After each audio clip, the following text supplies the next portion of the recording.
Next Maruti Nayak ಅಂತ ಹೇಳ್ಬಿಟ್ಟು network communication product ಅಂತ ಪುಣೆದಿಂದ ನಾವು ಇಲ್ಲಿ ಒಬ್ಬರು ಪ್ರಗತಿಪರ ರೈತರಾದಂಥ ಸೋಮಪ್ಪ ಇಂಗ್ಳಿ ಅವರು ತೋಟಕ್ಕೆ ಬಂದಿದ್ದೀವಿ. ಅವರು ನಮ್ಮ ಕಂಪ್ನಿದು NPK ಮತ್ತು ಸೇತ ಚಿಮ್ರಿಚ ಜಿಂಕ್ ವ್ಯಾಮ ಯೂಸ್ ಮಾಡಿದ್ದಾರೆ. ಅವರು ಯೂಸ್ ಯಾವ ಥರ ಮಾಡಿದ್ದಾರೆ ಮತ್ತು ಅದರಿಂದ ಏನು ರಿಸಲ್ಟ್ ಬಂದಿದೆ ಅಂತ ಅವ್ರ ಮುಖದಿಂದ ಕೇಳೋಣ. ನಮಸ್ಕಾರ ಸರ್. ನಮಸ್ಕಾರ. ಈಗ ನಾವು ಹೋದ ವರ್ಷ ಇದಕ್ಕೆ ಕಬ್ಬು ಹಾಕಿದ್ದು 2 ಎಕರೆಗೆ. ಹಾಂ. ಅವಾಗ ಸುಮಾರು ಒಂದು 6,000 to 7,000 ರೂಪಾಯಿ ರಾಸಾಯನಿಕ ಗೊಬ್ಬರ ಮಾತ್ರ ಹಾಕಿದ್ವಿ ನಾವು. ಹಾಂ. ಅವಾಗ ಎಕರೆಗೆ ಒಂದು 40 ಟನ್ ಅಂದರೆ 2 ಎಕರೆಗೆ ಒಂದು 80 ಟನ್ ಆಗಿತ್ತು, ಇಳುವರಿ ಬಂದಿತ್ತು ಅದು. ಹಾಂ. ಈ ಸಲ ಏನು ಮಾಡಿದ್ರು ನಾವು ಅದನ್ನು ರಾಸಾಯನಿಕ ಜೊತೆಗೆ ಒಂದು 6,000ರಿಂದ ಸ್ವಲ್ಪ ಕಡಿಮೆ ಮಾಡಿದ್ವಿ ರಾಸಾಯನಿಕ ಗೊಬ್ಬರ.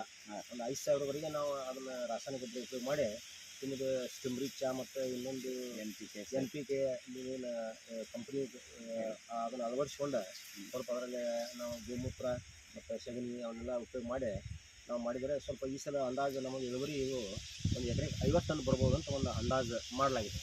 2 ಎಕರೆ ಕೂಡಿ ಒಂದು 100 ಟನ್ ಆಗಬಹುದು. ಅದೆಲ್ಲ ಮತ್ತು ಸ್ವಲ್ಪ ಭೂಮಿ ಗುಣಧರ್ಮ ನೋಡಿದರೆ ಸ್ವಲ್ಪ ಹಾರ್ಡ್ ಇಲ್ಲ, ಸ್ವಲ್ಪ ಮಿದು ಆಗುತ್ತೆ. ಭೂಮಿ ನಿಮಗೆ ಚಲೋ ಆಗಿದೆ. ಹೋದ ವರ್ಷ ಎಷ್ಟ್ರಿ 2 ಎಕರೆಗೆ 80 ಟನ್ ಬಂದಿತ್ತು ರೀ. ಹಾಂ, ಈ ವರ್ಷ 100 ಟನ್ ಬರ್ಬೋದು ರೀ. 100 ಟನ್ ಬರ್ಬೋದು ಅಂತ ಒಂದು ಅಂದಾಜು ಮಾಡಿ. Okay okay. ಈಗ ನೀವು 100 ಟನ್ ಹೇಳ್ತಾ ಇದ್ದೀರಲ್ಲ, ಗಣಿಕೆಯೊಳಗೆ ಏನು ಫರಕ್ ಅನ್ನಿಸ್ತಾ ಇದೆ ನಿಮ್ಗೆ? ಗಣಿಕೆಗಳು ಸ್ವಲ್ಪ ಉದ್ದ ಅನ್ಸಾಕತ್ತಾರೆ ಈಗ. ಹಾಂ, ಮೊದಲ ಸ್ವಲ್ಪ ಕಡಿಮೆ ಇರ್ತದೆ ಉದ್ದ. ಹಾಂ ಹಾಂ ಹಾಂ ಉದ್ದ ಜಾಸ್ತಿ ಇದೆ ಮತ್ತು ಸ್ವಲ್ಪ ದಪ್ಪನು ಜಾಸ್ತಿ ಇದೆ. ಈಗ ದಪ್ಪನು ಜಾಸ್ತಿ ಐತೆ. ಜಾಸ್ತಿ ಹಾಂ ಹಾಂ ಹಾಂ ಹಾಂ ಅಂದಾಜು ಅನ್ಸಾಕತ್ತೈತಿ. ಹೈಟ್ ಎಷ್ಟಿರ್ಬೋದು ಅಂದಾಜು? ಒಂದು ಒಂದು 12 ಫೂಟ್ ಹೈಟ್ ಕಾಣತೈತಿ. 12 ಫುಟ್ ಐತೆ ರೀ. ಗಣಿಕೆ ಉದ್ದ ಐತಿ. ಹಾಂ ಹಾಂ ಹಾಂ. ಸ್ವಲ್ಪ ಗಣಿಕೆ ಎನಿಸ್ ತೋರಿಸ್ಬೋದು ರೀ?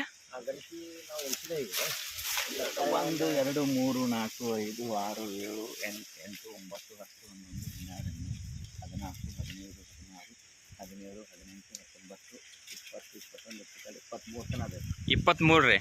ಹೋದ ವರ್ಷ ಎಷ್ಟು ಗಣಿಕೆ ಇದ್ದು ರೀ? ಅಷ್ಟೇ ಒಂದು 20 20. 22 ಗಣಿಕೆ ಗೊತ್ತಾಯ್ತು. ಹಾಂ ಹಾಂ ಹಾಂ. Okay okay okay. ಸ್ವಲ್ಪ ಒಂದು 3 ಗಣಿಕೆ 4 ಗಣಿಕೆ ಹೆಚ್ಚಿಗೆ. ಹಾಂ ಹಾಂ ಹಾಂ. ನಮ್ದು ಔಷಧಿ ಉಪಯೋಗ ಮಾಡಿ ನೀವು ಸಮಾಧಾನ ಇದೆ ರೀ? ಆಯ್ತು, ಒಂದು 20% ಹೆಚ್ಚಾಗ್ಬೋದು ಅಂತ. ಒಂದು 20% ಇಳುವರಿ ಜಾಸ್ತಿ ಬರ್ಬೋದು ರೀ. ಹಾಂ ಹಾಂ ಹಾಂ. ಬೇರೆ ರೈತರಿಗೆ ಏನು ಸಂದೇಶ ಕೊಡ್ಬೋದು ರೀ ನೀವು? ಇದು ಉಪಯೋಗ ಮಾಡಿದರೆ ಸ್ವಲ್ಪ ಒಂದು ಅಟ್ಲೀಸ್ಟ್ ಒಂದು 15 to 20% ಇಳುವರಿ ಜಾಸ್ತಿ ಆಗ್ತದೆ. ಹಾಂ ಹಾಂ. ಮತ್ತು ರಾಸಾಯನಿಕ ಗೊಬ್ಬರ ಹಾಕಿ ಏನು ಭೂಮಿ ನಾಶ ಆಗ್ತಾ ಇದಿರಲ್ಲ, ಅದ್ರ ಬದಲು ಸ್ವಲ್ಪ ಅದನ್ನು ಕ್ರಮೇಣ ಕಡಿಮೆ ಮಾಡಿ ಹಾಂ, ಇದನ್ನು ಸ್ವಲ್ಪ ಜಾಸ್ತಿ ಮಾಡಿದ್ರೆ ನಮ್ಮ ಭೂಮಿ ಫಲವತ್ತತೆ ಹೆಚ್ಚಾಗ್ತದೆ, ಹಾಳಾಗುವುದು ಕಡಿಮೆ ಆಗ್ತದೆ. ಆಯ್ತು. ಮಣ್ಣಿನ ಮೃದುತ್ವ ಹೆಚ್ಚಾಗ್ತದೆ. ಹಾಂ ಹಾಂ ಹಾಂ ಹಾಂ. ಈಗ ಸರ್ ಇದು ಕಬ್ಬು ಬಿಟ್ರಿ ಮತ್ತೆ ಯಾವ ಬೇರೆ ಬೆಳೆಗೆ ಉಪಯೋಗ ಮಾಡಿರಿ? ಬೇರೆ ಬೆಳೆಗೆ ನಾವು ಯಾವುದು ಉಪಯೋಗ ಮಾಡಿಲ್ಲ. ಇಲ್ಲ ಕಬ್ಬಿಗೆ ಮಾತ್ರ ಉಪಯೋಗ ಮಾಡಿರಿ. ಹಾಂ ಹಾಂ ಹಾಂ ಹಾಂ. ಈಗ ಮುಂದಿನ ಸಲ ಮತ್ತೆ ಎಷ್ಟು ಎಕರೆ ಉಪಯೋಗ ಮಾಡ್ತೀರಿ ಸರ? ಮುಂದಿನ ಸಲ ಮತ್ತೆ ಸ್ವಲ್ಪ ಇನ್ನೊಂದು 2 ಎಕರೆ ಕಬ್ಬು ಮಾಡಾಕ್ತಾರೆ. ಹಾಂ ಹಾಂ ಹಾಂ. ಉಪಯೋಗ ಮಾಡಿ ನೋಡ್ಬೇಕು. Okay sir. ಹಿಂಗೆ ಸರ್ ನೀವು ಪ್ರತಿ ವರ್ಷ ಉಪಯೋಗ ಮಾಡಿಕೊಂಡು ಇಳುವರಿ ಜಾಸ್ತಿ ಮಾಡ್ಕೊಳ್ಳಿ ಸರ್. ಓಕೆ, ನಮಸ್ಕಾರ ಸರ್.